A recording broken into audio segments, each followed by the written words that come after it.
अभी हमारे आदरणीय श्री आर.जी. मिश्र ने स्मरण दिलाया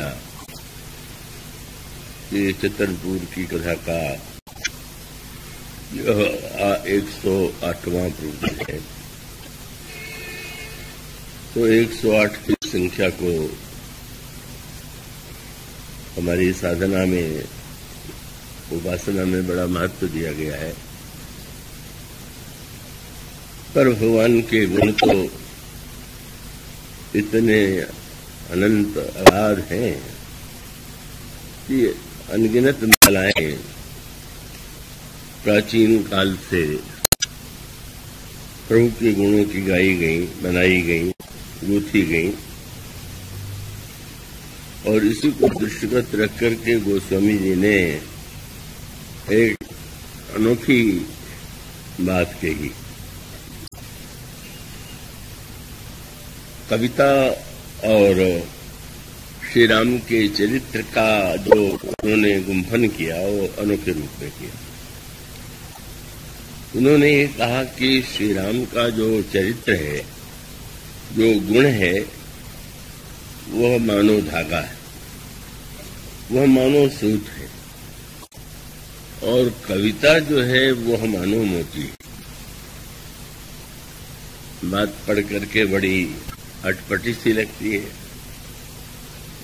कि इसको दूसरे ढंग से भी तो कह सकते थे कि श्री राम के गुण या श्री राम का चित्र मोती है और कवि की कविता जो है धागा है। क्योंकि प्रत्येक व्यक्ति को ये व्यवहार में ज्ञात है कि माला की अपेक्षा मोती का महत्व अधिक होता है। पर इतने बड़े भक्त महाकवि ने बात दूसरे ढंग से रखी और उसके पीछे जो उनकी बड़ी अद्भुत भावना है, जब उस पर दृष्टि जाती है तो यह प्रतीत होता है कि गोस्वामी जी की भक्ति भावना, उनकी रसज्ञता कितनी विलक्षण है। उसमें संकेत यह है कविता का जन्म कैसे होता है, पहले गोस्वामी जी ने इसका वर्णन किया। तो मान्यता यह है कि समुद्र में जो सीप है, उस सीप से ही मोती का जन्म होता है। किंतु प्रत्येक सीप में तो मोती नहीं निकल आता। तब ये मान्यता है कि स्वाति नक्षत्र का जल जब बरसता है तो उसकी जो बूंद जिस सीप में पड़ जाती है, उसी सीप से मोती का प्रादुर्भाव होता है। और जिसमें स्वाति नक्षत्र का जल नहीं पड़ा, वो वस्तुतः उससे मुक्ता का जन्म होना आवश्यक असंभव। और इसके लिए गोस्वामी जी की पंक्तियां मानस के प्रारंभिक भाग में ही आती हैं, जहां वे कहते हैं कि समुद्र में सीप, तो उन्होंने कहा जो कवि का हृदय है वह समुद्र है और कवि की बुद्धि जो है वह सीप है। हृदय सिंधु मति सीप समाना, ऐसा सांकेतिक शब्द चुना गया। सीप छोटा होता है, पतला लघु प्रतीत होता है, समुद्र विशाल है। पर उसको इस संदर्भ में यदि देखें कि कवि वह है जिसका हृदय समुद्र के समान विशाल हो और जिसकी बुद्धि जो है सूक्ष्म हो, और बुद्धि की सूक्ष्मता में ग्रहण करने की क्षमता। और ऐसी स्थिति में जब भगवती सरस्वती, जो वस्तुतः वाणी की अधिष्ठात्री देवी हैं, कविता का जो निर्माण होता है उनकी कृपा से होता है। और जब किसी की बुद्धि सीप को वे उस पर दृष्टि डालती हैं और उसमें कृपा की बूंदें पड़ जाती हैं, तो मानो कविता का जन्म हो गया। हृदय सिंधु मति शीत सवाना, स्वाति शारदा कहीं सुजाना, जो बरसई बरबार विचारू, हो ही कवित मुक्ता मनि चारू। कविता के मोती का जन्म हो गया। तो मोती को यदि माले के रूप में परिणत करना चाहें तो पहले उसमें छेद करना होगा, और छेद करने के बाद फिर उसमें धागा पिरोना होगा। तो उन्होंने कहा कविता के मोती का जन्म होने के बाद कवि जब अपनी युक्ति के द्वारा उसमें छेद करता है, कवि जो बात कहता है उसमें अगर कोई युक्ति न हो तो कोई आनंद नहीं। जो की बात जो अगर कह दी जाए तो कविता नहीं मानी जाएगी। इसलिए विशेषता यही है कि जो बात कही जाए उसको ऐसी युक्ति से कहा जाए कि वह व्यावहारिक रूप में भले ही उतना सत्य प्रतीत न हो, लेकिन उसके द्वारा सामने वाले व्यक्ति के अंतःकरण में काव्य रस का संचार हो जाए। गोस्वामी जी ने हनुमान जी की कविता का जो वर्णन किया, समुद्र का जल होता है खारा, तो वो समुद्र में जल कैसे खारा हो गया, इस पर हनुमान जी ने एक कविता की, और वो कविता श्री रामचरितमानस में है।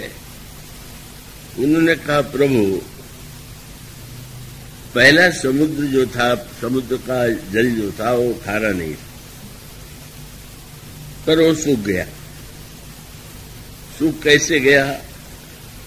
तब प्रताप बड़वा नल भारी, और सोख्यो प्रथम पयोनिधि बारी। आपके प्रचंड प्रताप के सूर्य ने उसके ताप से वह पुराना समुद्र सूख गया। तो फिर ये समुद्र कहां से आ गया? तो हनुमान जी ने कहा कि तव रिपुनारी रुदन जल धारा, भरे बहोरी भयउ तेहि खारा। आंसू खारे होते हैं। आपके आक्रमण के भय से जो लंका की राक्षसियां भयभीत होकर आंसू बहाने लगी, उसी से समुद्र बन गया और इसीलिए वो खारा। तो स्वामी ने तुरंत लिखा कि अब ये तो कोई यथार्थ तो नहीं है, कविता कोई भौतिक विज्ञान की वस्तु नहीं है कि उसको उस दृष्टि से देखा जाए। उसका उद्देश्य तो हृदय में एक भाव विशेष का संचार करना है। उसको मानो हनुमान जी ने एक जिस युक्ति का आश्रय लिया, ये युक्ति है। उस युक्ति की विशेषता ये है कि मानो यह बताना चाहते थे कि वस्तुतः आपका प्रबल प्रताप का उसका परिणाम यह होना स्वाभाविक है कि ये जो लंका का वैभव है, लंका का ऐश्वर्य है, प्रभुता है, समाप्त होने वाली है। और वो स्वाभाविक है कि जो आपसे विरोध करने वाला है उसकी पत्नियां आंसू बहाती हुई दिखाई देंगी। पर यह काव्य में कहने की एक युक्ति है, और इसीलिए गोस्वामी जी ने लिखा कि अब बंदरों ने जब ये कविता हनुमान जी से सुनी तो वहां पर तुलसीदास जी ने लिखा, सुनी अति उकुति पवन सुत केरी, देह से कपि रघुपति तनुहेरी। हनुमान जी की ये अतिशयोक्ति भरी कविता सुन करके सारे बंदरों ने हंस करके भगवान की ओर देखा, और मानो चारों ओर एक आनंद का वातावरण उस कविता के माध्यम से प्रभु की महिमा, उस महिमा की विलक्षणता की ओर बंदरों का ध्यान गया। तो मानो उसका तात्पर्य है कि कविता के लिए अब युक्ति का आश्रय लेंगे, और युक्ति जो है अगर स्थूल अर्थ में कहें तो कहेंगे कि ये तो असत्य है। तो कवि तो जितनी बातें कहते हैं का उसको तो आप उसी अर्थ में यदि लेंगे, और अगर कहीं उस सत्य के अतिरेक में आप उसमें वही ढूंढने लगे कि ये तो वास्तविकता नहीं, तो वास्तविकता और कविता वो दोनों अलग अलग वस्तु है। वास्तविकता तो आपके आंखों के सामने होती है, लेकिन वो आपके हृदय में भाव रस का संचार नहीं करती। और कवि जो है अपने कहने की शैली के द्वारा उस रस का संचार कर देता है। गोस्वामी जी कहते हैं कवि के अंतःकरण में कविता की मोती का जन्म हुआ और माला के रूप में परिणत करने के लिए उसने युक्ति के द्वारा उस मोती को बीधा, उसमें छेद किया और फिर जुगुत बेधि पुनि पोही यही रामचरित बरतार। जब युक्ति के द्वारा उस मोती में छिद्र हो गया तो श्री राम के चरित्र में धागे में उस मोती को कवि पिरो देते और पिरो देते हैं तो क्या होता है, माला बन गई। और उस माला को कौन पहनते हैं? पहिरे ही सज्जन विमल मति शोभा आती अनुराग। श्री राम के चरित्र और गुण के धागे में कविता की मोती को जब कोई व्यक्ति धारण करता है तो उसके हृदय में अनुराग का, आनंद का उदय होता है। आप कहेंगे कि इसके विस्तार की तो कोई अपेक्षा नहीं, पर उपेक्षा है। गोस्वामी जी ने भगवान राम के गुणों को मोती क्यों नहीं बनाया? उनको ये लगा कि मोती की माला तब बनेगी जब उसमें छिद्र हो, और हमारे प्रभु के गुण में कोई छिद्र तो है ही नहीं, इसलिए उसको मोती कहना ठीक नहीं रहेगा। हाँ, कविता में छिद्र क्या है? अनुकल्पना, और उसको बड़ी कड़ी भाषा में कहे तो सत्य। बोले असत्य का छिद्र बिना हुए कविता कैसे बनेगी? बात को बढ़ा के कह दीजिए, अनोखे ढंग से कह दीजिए। गोस्वामी जी कहते हैं कि कविता का दोष जो छिद्र है, अगर उसे ढकना है तो भगवान राम के गुणों से जोड़ दीजिए। माने जब हम संसार के किसी व्यक्ति की प्रशंसा करने के लिए अतिशयोक्ति का प्रयोग करेंगे तो वो और भी दोष मानव संसार के लिए एक प्रेरणा से ही प्राप्त नहीं हुई। मानो गोस्वामी जी का तात्पर्य था कि हमारे प्रभु के गुण में तो रंच मात्र कोई छिद्र नहीं है। हाँ, कविता में छिद्र अवश्य है, बिना छिद्र की कविता का मोती माला कैसे बनेगा? और इसलिए उनका धागा श्री राम का चरित्र, और उसका अभिप्राय क्या था कि भाई अगर धागा एक हो, जितनी लंबाई का होगा उतनी माला बनेगी। तो उनका तात्पर्य कि हमारे प्रभु के चरित्र का धागा इतना लंबा है कि अनादिकाल से अनंत काल तक कभी अपने मोती पिरोते रहे फिर भी माला ही बनती जाएगी और धागा कभी समाप्त नहीं हो। इस चतुराई से गोस्वामी जी यह बताना चाहते हैं कि वस्तुतः प्रभु के, क्योंकि कोई कह सकता है कि हम क्या लिखे, इतने कवियों ने तो श्री राम पर लिखा। उनका नहीं, श्री राम के गुण का जो धागा है वो तो अनंत है, मोती पिरोते जाइए, नई नई मालाएं बनाते जाइए, फिर भी वो तो धागा समाप्त नहीं होगा। तो हमारे मिश्र जी ने 108 दाने की माला की बात कही है, वो तो अनादिकाल से अनंत तक माला घुसती जाए, और कितने 108 दाने हो चुके होंगे, भविष्य में होते रहेंगे, और प्रभु का जो गुण अनंत है वो तो ज्यों का त्यों बना ही रहेगा। तो प्रभु का गुण तो उनके चरित्र, उनकी जो विशेषताएं हैं वह तो सर्वथा अद्भुत है। और इसलिए वो रसिक बिहारी जी की बड़ी प्रिय कविता है कि जिसमें उन्होंने कल्पना किया कि भगवान के गुणों के लिए वक्ता कौन है, किसको बनावे। तो पता चला कि शेष जी के 1000 मुंह, तो उनका शेष जी को, पर एक शेष नहीं, कवि को कल्पना नहीं तो करना है, उसने करोड़ शेष को एकत्र कर दिया, और करोड़ शेष के एक एक सिर में जो 1000 मुख हैं उसमें एक एक मुख पर एक एक जो उसका शेष का की जिह्वा है उसमें करोड़ करोड़ सरस्वती को उपस्थित कर दिया।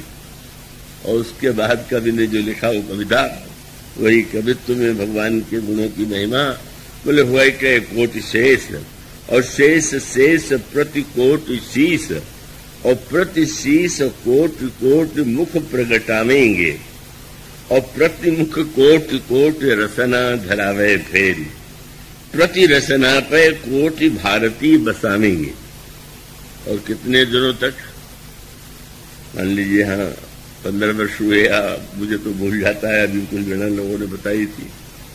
वो कहते कल्प निरंतर अनंतर अनंत यो ही जन्म लय अनंत जो, अनंत गुण गावेंगे रसिक विहारी, सीता रामचंद्र जू के तऊ चरित अपार को नेक उपार पावे।